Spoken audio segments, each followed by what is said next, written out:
আজ নেতাজি সুভাষচন্দ্র বসুর ১২৮তম জন্মদিন উপলক্ষে জলপাইগুড়িতে নানা কর্মসূচির মধ্য দিয়ে দিনটি উদযাপন করা হয়েছে। বিভিন্ন বিদ্যালয়, সরকারি দপ্তর ও ক্লাবে জাতীয় পতাকা উত্তোলন এবং নেতাজির ছবিতে মাল্যদান করে তার প্রতি শ্রদ্ধা জ্ঞাপন করা হয়। নেতাজির জন্মদিনকে কেন্দ্র করে জলপাইগুড়ি পুরসভার ২৩ নম্বর পুর ওয়ার্ড কমিটির ব্যবস্থাপনায় ৩ দিনব্যাপী ওয়ার্ড উৎসব ঐক্যতানের অংশ হিসাবে জাগ্রত সংঘ ক্লাব ময়দানে বসে আঁকো প্রতিযোগিতা অনুষ্ঠিত হয়। ৫টি বিভাগে প্রায় ৩ শতাধিক প্রতিযোগী অংশগ্রহণ করে। অনুষ্ঠানে উপস্থিত ছিলেন ওয়ার্ডের কাউন্সিলর সঞ্চিতা পঞ্চাননধর, সুভাষিস সরকার, রঘুনাথ মজুমদার সহ অন্যান্যরা। আজ ভোরে জলপাইগুড়ি শহরের ২৪ নম্বর ওয়ার্ডে দিশারি ক্লাব সংলগ্ন এলাকায় পুলিশের একটি বিশেষ মাইক ও আলো লাগানো জিপ উল্টে যায়।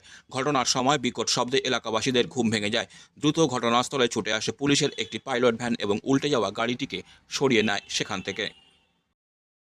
নেতাজির জন্মজয়ন্তী উপলক্ষে সুচেতনা নামক একটি স্বেচ্ছাসেবী সংগঠন জলপাইগুড়ি পুরসভার ৯ নম্বর ওয়ার্ডে অসহায় ও দরিদ্র মানুষদের মধ্যে কম্বল বিতরণ করে। এই উদ্যোগে উপস্থিত ছিলেন বনানী মুখার্জি সহ অন্যান্য সদস্যরা।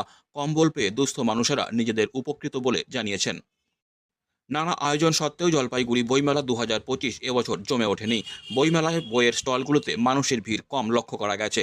বুধবার মেলার অংশ হিসাবে নানা অনুষ্ঠানের পাশাপাশি নতুন বইয়ের উদ্বোধন এবং ছাত্রছাত্রীদের নিয়ে সাংস্কৃতিক অনুষ্ঠানের আয়োজন করা হয়।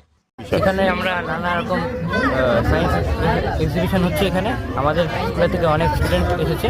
এখানে আমরা তুলে ধরেছি হচ্ছে লাইফাই হচ্ছে ওয়াইফাইয়ের সাবস্টিটিউট। ঠিক ওয়াইফাই হচ্ছে রেডিও ওয়েভ ইউজ করে, কিন্তু এখানে তার জায়গায় লাইট ইউজ করা হচ্ছে। এখানে যেরকম আমরা দেখতে পাচ্ছি, এখানে হচ্ছে আমি আমার ফোনটাকে কানেক্ট করেছি লাইটের সাথে, আর এখানে একটা সোলার প্যানেল লাগিয়ে দিয়েছি। তার সাহায্যে এবার হচ্ছে লাইটের সাহায্যে সোলার প্যানেল হচ্ছে ইনফরমেশনটা নিয়ে এই আউটপুট ডিভাইসে পাঠিয়ে দিচ্ছে, আর ওতে হচ্ছে আওয়াজটা বাড়ছে। এ থেকে কী সুবিধা হবে? এতে হচ্ছে ইন্টারনেট স্পিডটা বেশি ভালো পাওয়া যাবে। 240 Gbps অবধি এটাকে পাওয়া যায়। আর সিকিউরিটি ফিচার্সও এটার বেশি, কারণ ডাইরেক্ট লাইন অফ সাইটের বাইরে এটাকে আনাথরাইজভাবে ইউজ করতে পারে।